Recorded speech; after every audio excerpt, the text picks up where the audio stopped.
Pasukan na naman kaya naghanap ako ng baunan para sa aking mga estudyante. Sakto may nag-recommend sa akin ng baunan na ito. Meron siyang thermal bag na kasama and yung maliit ay 470 ml at yung malaki ay 600 ml. So stainless siya, tapos yung nasa labas niya is BPA free.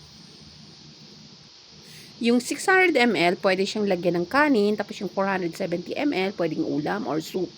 Yung thermal bag na kasama ay may dagdag pa siyang handle na mas mahaba na pwedeng gawing sling bag. Sa likod nito, meron ding pwedeng paglagyan ng kutsara at tinidor.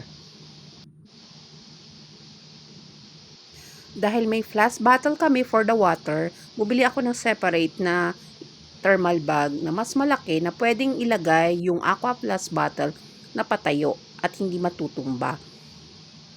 Lahat ng ito ay nabili ko sa Lazada. Ilalagay ko na lang yung link kung saan ito mabibili.